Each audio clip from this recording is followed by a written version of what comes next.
नमस्कार. आपण पाहतात पुरंदर सम्राट न्यूज.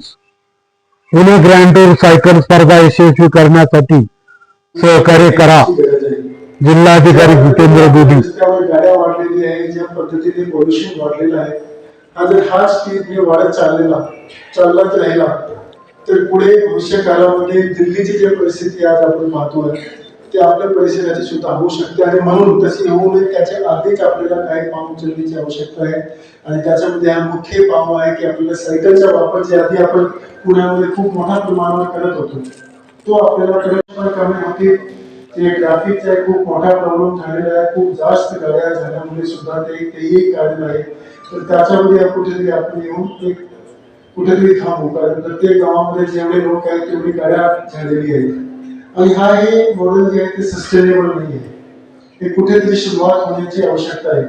आणि हा सुरुवात पुणे सारखा जे जिल्हा आहे त्याचा इतिहास आहे नवीन गोष्टी सुरुवात करण्याची, ते इथूनच सुरुवात होऊ शकते.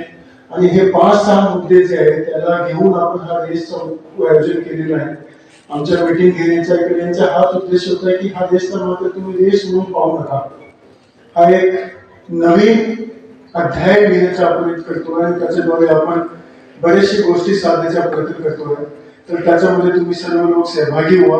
येणाऱ्या 10 दिवसामध्ये खूप मोठ्या प्रमाणावर तुमचे गावास्तरावर छोटी छोटी मीटिंग होणार आहे, सूक्ष्म नियोजन होणार आहे, कोणाची काय जबाबदारी आहे ते तुम्हाला प्रशासनाच्या माध्यमातून सांगितलं जाणार आहे. आणि हा रेस चालू असताना कोणीही रस्त्यावर येऊ नये याची काळजी आपण सर्व लोकांनी घेणे आवश्यक आहे.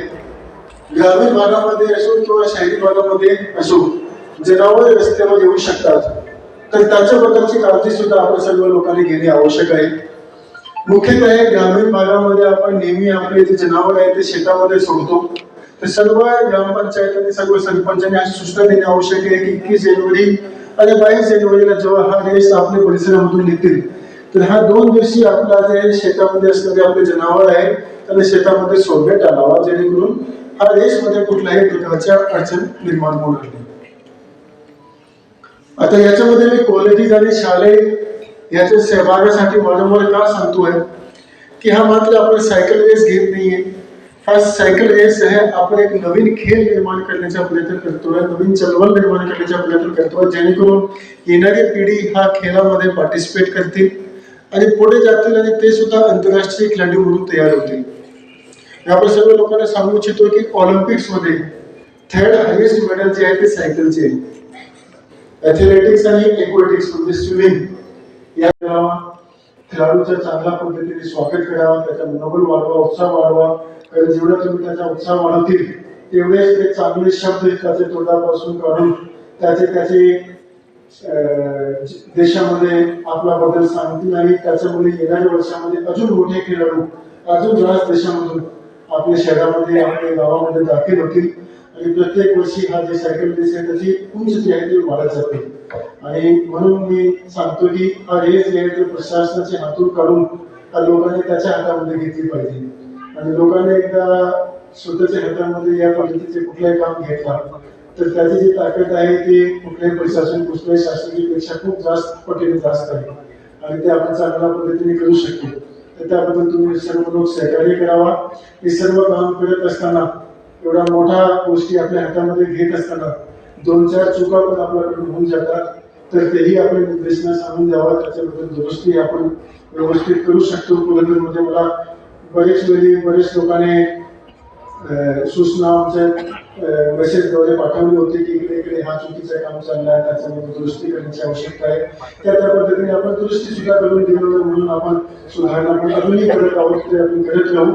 मात्र जेव्हा 21 जानेवारी आणि 22 जानेवारीला हा रेस इथून निघतील तेव्हा माननीय आमदार साहेब आहे, माजी आमदार साहेब आहे आणि आताचे आमदार साहेब आहे, या सर्वांचा सपोर्ट एवढा मी तुम्हाला सांगू इच्छितो की ह्या रेस बद्दल आपण कुठलेही पक्ष न बघता हा आपल्या पुण्यामध्ये येते आणि पुण्याचा आहे, भारताचा आहे, तसा बघून आपला सर्वांनी सपोर्ट केलेला आहे.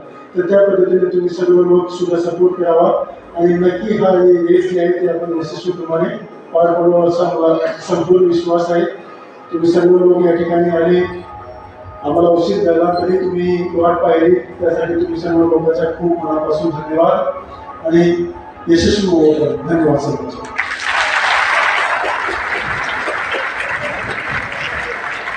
धन्यवाद सर. अतिशय बहुमोल असं मार्गदर्शन आणि सूचना तुम्ही आम्हाला दिलेल्या आहेत. त्या सूचनांचं निश्चित आम्ही पालन करू अशी ग्वाही मी सर्वांच्या वतीने आपणास देतो.